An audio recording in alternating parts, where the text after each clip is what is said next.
وہ کہتے ہیں کہ مجھے تو 1971-72 میں پتا چل گیا تھا کہ تصوف کی یہ کتاب تذکرۃ الاولیاء یہ بالکل جعلی کتاب ہے. اور وہ کہتے ہیں میں نے اس کا شروع کا جب چیپٹر پڑھا حسن بصری کا تو مجھے پتا چل گیا کہ اس میں تو بڑے ایرر موجود ہیں. حسن بصری کو نبی الاسلام کی مبارک زندگی میں بتایا گیا کہ وہ پیدا ہوئے، حالانکہ وہ تو تابعی ہیں. اس میں خیر ان سے تھوڑی غلطی بھی ہوگی. انہوں نے کہا نبی الاسلام کی وفات کے وہ 20 سال بعد پیدا ہوئے. 20 سال بعد نہیں پیدا ہوئے، وہ آلموسٹ 23 ہجری کے اندر نبی الاسلام کی وفات کے 12 سال کے بعد پیدا ہوئے ہیں. یہ میں نے ڈاکٹر صاحب کی علمی اصلاح کی ہے اس حوالے سے. انہوں نے 30 ہجری بول دیا تھا، وہ 30 ہجری نہیں، وہ 23 ہجری ہے. اور وہ 20 سال نہیں بنتے، وہ 12 سال بنتے ہیں. اور خیر التابعین میں سے 110 ہجری میں فوت ہوئے ہیں حسن بصری، کوئی شک نہیں، بڑی پرسنالٹیز میں سے ہیں. ان کے اوپر جو چیپٹر باندھا گیا نا، انہیں بھی صوفی ثابت کرنے کی کوشش کی ہوئی ہے. اور حبیب العجمی کا مرشد بتایا گیا ہے. حسن بصری کا چیپٹر وہ کہتے ہیں میں نے جب پڑھا تو مجھے پتا چل گیا کہ اس میں تو یہ مسئلہ ہے، تو میں نے اس کو وہیں پہ رکھ دیا. حالانکہ ڈاکٹر صاحب اس سے پہلے ہی پتا چل جاتا ہے کہ اس کتاب میں مسئلہ ہے، کیونکہ اس سے پہلے ویسے کرنی کا چیپٹر ہے جس میں وہ دانت توڑنے والا جعلی واقعہ بھی لکھا ہوا ہے. تو کاش آپ ویسے کرنی والا چیپٹر پڑھ کے اس رزلٹ پہ پہنچ جاتے کہ یہ فراڈ ہے سارا. حسن بصری کے چیپٹر تک جانے کی ضرورت ہی نہیں تھی. وہ کہتے ہیں میں نے اپنے والد صاحب سے ذکر کیا اس کا، تو ابا جی نے کہا کہ یہ کتابیں بدل چکی ہوئی ہیں. 71-72 کی بات کر رہے ہیں، میری پیدائش سے بھی 7-8 سال پہلے، لیکن بتا رہے کب ہیں؟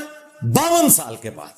شیم آن یو یار، تو نے 52 سال تک بے شرمی کے ساتھ صوفیاء کے دفاع میں مجرمانہ خاموشی اختیار کی، اور ہزاروں لوگوں کا ایمان سٹیک پہ لگتا رہا اور تو یہ تماشا دیکھتا رہا. خود کہا انہوں نے اس میں. وہ کہتے ہیں کہ ہمارے واعظین جو بیان کرتے ہیں میں بھی سنتا رہتا ہوں، تو یہ تو کتاب ہی ثابت نہیں ہے.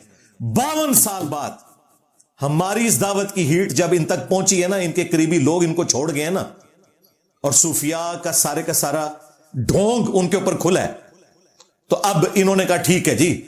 بندریا کے جب پاؤں جلتے ہیں نا، وہ اپنے بچے لیتی ہے پاؤں کے نیچے. ہاں، تو انہوں نے کہا ٹھیک ہے جی، فارغ کرو کتابیں. اور کہہ رہے ہیں مجھے تو 52 سال پہلے ہی پتا چل گیا تھا. واہ واہ، 52 سال تک خاموشی. اب کون سی ایسی تبدیلی دنیا کے اندر آ گئی ہے کہ تمہیں 52 سال بعد یہ راز لوگوں پہ کھولنا پڑا ہے؟ تو ٹھیک ہے، قبر میں سال لے جاتے. اور کون سا گن پوائنٹ والا معاملہ تھا؟ زندگی موت کی کشمکش بھی نہیں تھی، صرف اپنے فرقے کی، صوفیاء کی، دین تصوف کی حفاظت کا معاملہ تھا. کیونکہ یہ پورے کا پورا دین تصوف جن کتابوں میں کھڑا ہوا ہے، ان میں سے ٹاپ آف لسٹ اگر 10 کتابیں گنی جائیں نا، ان میں ایک تذکرۃ الاولیاء ہے. اور اگر فیم کے اعتبار سے دیکھا جائے تو یہ پہلے نمبر پہ ہے کتاب دنیا میں، فیم کے اعتبار سے. جس طرح شیعہ کے ہاں فیم کے اعتبار سے پہلے نمبر پہ نہج البلاغہ ہے، لیکن کتاب کی ورتھ کے پوائنٹ آف ویو سے علمی حلقوں میں وہ اصول الکافی ہے. لیکن نہج البلاغہ کا ہر شیعہ کو پتا ہے، اصول الکافی کا کم لوگوں کو پتا ہوتا ہے.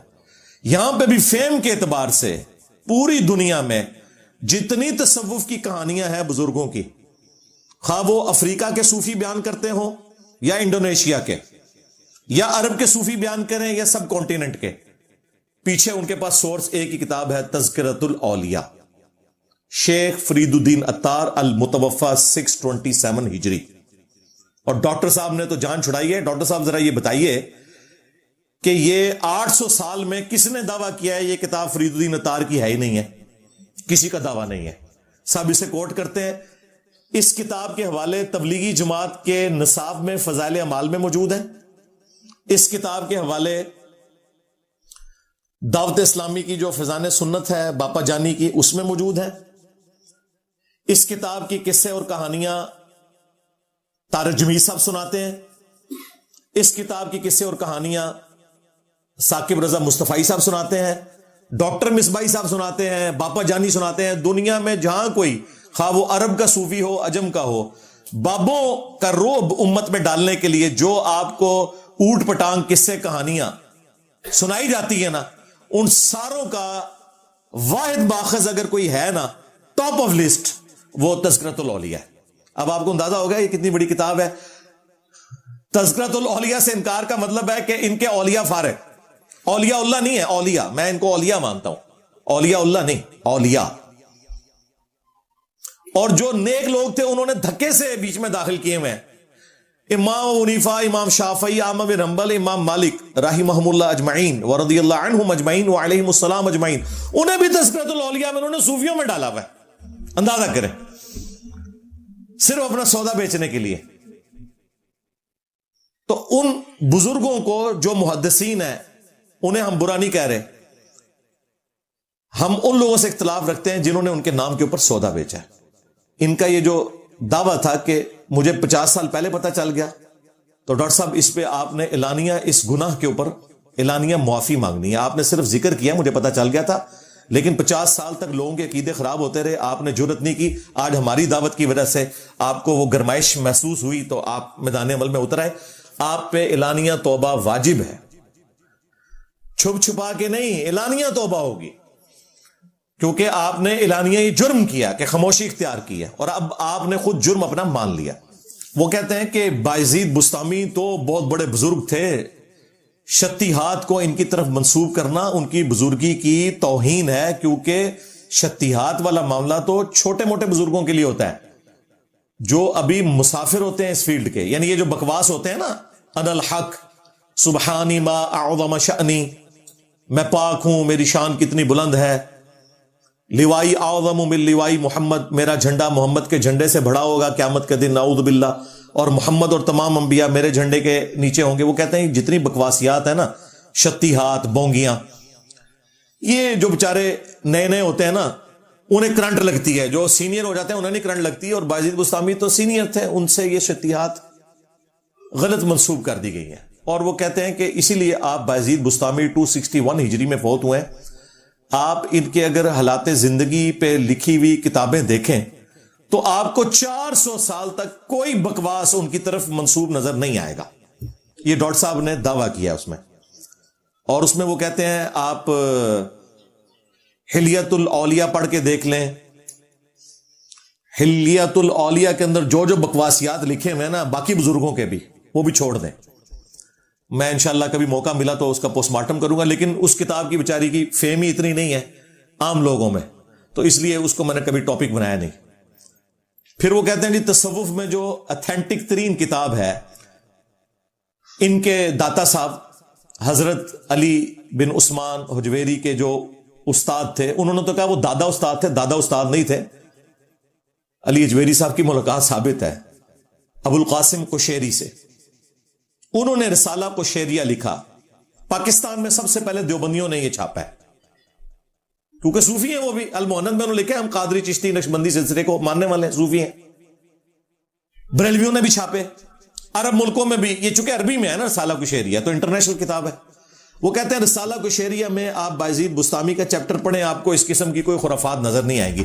وہ چیپٹر کیا ہے، وہ 1.5 صفحہ لکھا ہوا ہے، تو اس میں تو یہ کچھ نہیں تھا، تفصیلی حالات تو ہے ہی نہیں تھے۔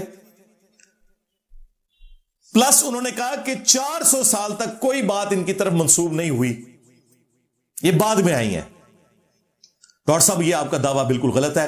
رسالہ قشیریہ کے زمانے میں، ایگزیکٹلی اسی زمانے میں جن حضرت صاحب کے آپ چندے کھا رہے ہیں، یعنی داتا علی حجویری، آپ کے علی بن عثمان حجویری المتوفا 465 ہجری، انہوں نے کشف المحجوب میں وہ ساری بکواسیات بایزید بستامی کی طرف نہ صرف منسوب کی ہیں بلکہ دفاع کیا ان کا۔ ڈاکٹر صاحب توبہ واجب ہے آپ کے اوپر اس جھوٹ پہ کہ آپ نے کہا 400 سال تک کچھ نہیں ہوا۔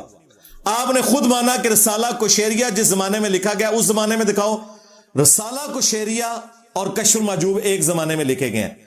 حیران کن بات بتاؤں، علی حجویری کے یہ استاد ہے، 100+ انہوں نے عمر پائی ہے، ابو القاسم قشیری نے، فوت ایک ہی سال میں ہوئے ہیں۔ ابو القاسم قشیری کا بھی جو سن وفات ہے نا 465 ہجری ہے، اور علی بن عثمان حجویری کشف المحجوب والے وہ بھی 465 ہجری میں فوت ہوئے ہیں، ایک زمانہ ہے۔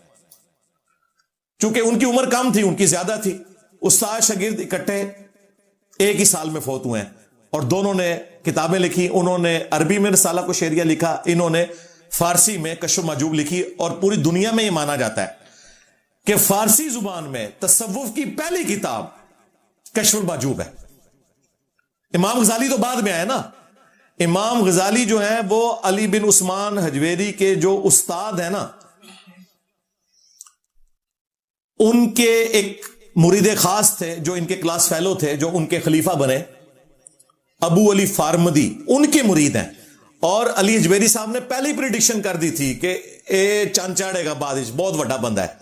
وہ کہتے ہیں میرے جو استاد ہیں ابو القاسم گرگانی, ایک ابو القاسم کوشیری ہیں جن کا میں نے ذکر کیا.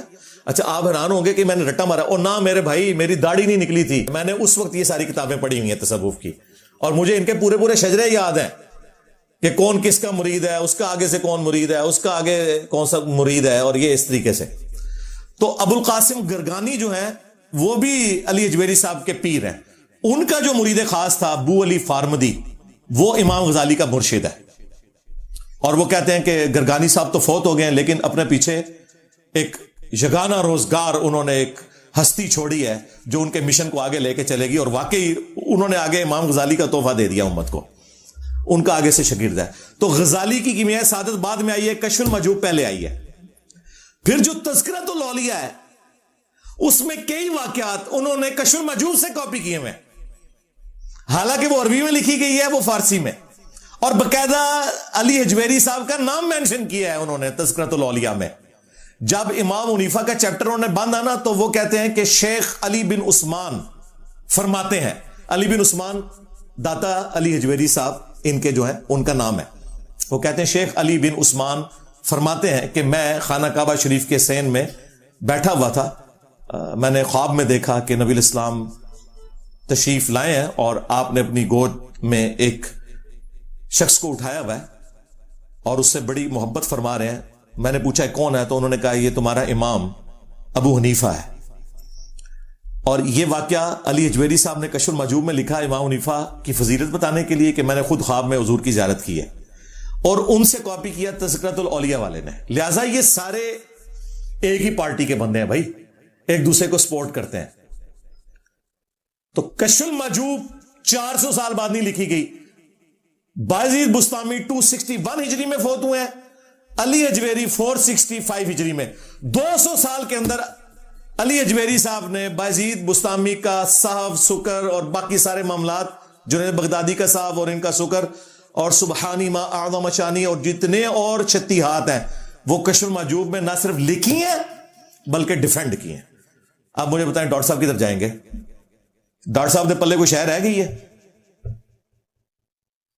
اور کشف المحجوب کا تو میں ابھی پوسٹ مارٹم بھی کروں گا ڈاکٹر صاحب کے لیے, اس سے نہیں بھاگ سکتے. ہاں کشف المحجوب سے نہیں بھاگ سکتے وہ, انشاءاللہ میں بعد میں اس کا پوسٹ مارٹم بھی کرتا ہوں انشاءاللہ.